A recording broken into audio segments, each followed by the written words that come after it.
நான் இன்றைக்கி நூல்கோல் பொரியல் செஞ்சுருக்கேன். இதை எப்படி செய்கிறதுங்கிறத இந்த வீடியோவில் பார்க்கலாம். வாங்க வீடியோக்குள்ளே போகலாம். Hi friends, welcome to Sukee's kitchen. நூல்கோல் பொரியல் செய்கிறதுக்கு 2 டீஸ்பூன் எண்ணெய் எடுத்துக்கிறேன். முதல்ல நான் ஆலிவ் ஆயில் சேர்க்குறேன். நீங்கள் சமையல் எண்ணெய் சேர்த்துக்கலாம். கடுகு 1 டீஸ்பூன் சேர்க்குறேன். கடுகு வெடிக்க ஆரம்பிச்சிருக்கு. இப்போது ஜீரகம் ஒரு அரை டீஸ்பூன் சேர்க்குறேன். உளுத்தம்பருப்பு 1 டீஸ்பூன் சேர்க்குறேன்.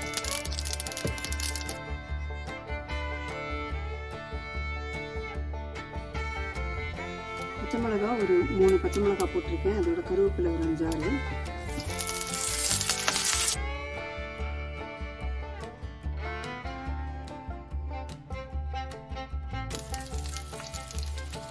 இப்போ நூல்கோலை இதில் சேர்த்து நல்லா கலந்து விடணும்.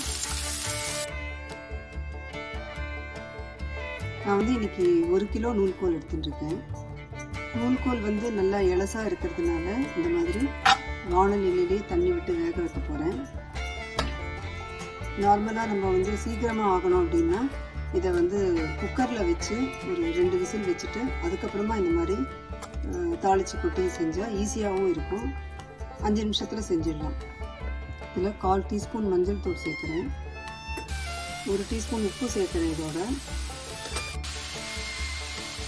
அரை டம்ளர் தண்ணி சேர்க்குறேன். இதோட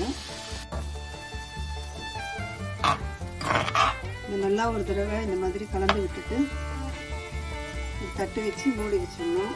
அடுப்பை சிம்மில் வச்சிடணும்.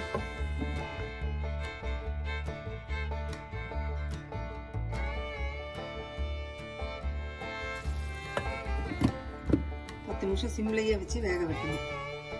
5 நிமிஷம் ஆயிடுத்து. இப்போ இது பாதி அளவு தான் வெந்திருக்கு.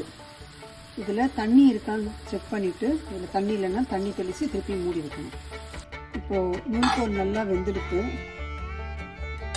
இப்போது இதில் துருவின தேங்காய் இதோட சேர்க்குறேன். ஒரு 4 டேபிள் ஸ்பூன் சேர்க்குறேன். நான் இது நல்லா கலந்து விட்டுட்டு 1 நிமிஷம் ஸ்டவ்வில் இருந்தால் போதும். ஸ்டவ் ஆஃப் பண்ணிடலாம்.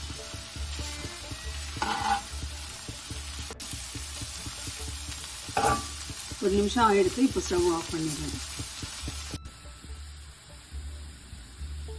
ஸ்டவ் ஆஃப் பண்ண அப்புறம் 1/4 டீஸ்பூன் எலுமிச்சம்பழம் சாறு இதோடு சேர்த்து நல்லா கலந்து விட்டுடுறேன். இந்த மாதிரி எலுமிச்சம்பழம் சாறு சேர்க்கறதுனால இதில் இருக்கிற எல்லா சத்துக்களும் நம்ம உடம்புல சேரும். சுவையான நூல்கோல் பொரியல் ரெடி ஆகிடுது. இப்போ இதை நீங்களும் செஞ்சு பாருங்கள். உங்களுக்கு இந்த வீடியோ பிடிச்சிருந்ததுன்னா லைக் பண்ணுங்கள், எல்லாருக்கும் ஷேர் பண்ணுங்கள், உங்கள் கமெண்ட்ஸ் அனுப்புங்க, சேனலை சப்ஸ்கிரைப் பண்ணுங்கள். தேங்க்ஸ் ஃபார் வாட்சிங்.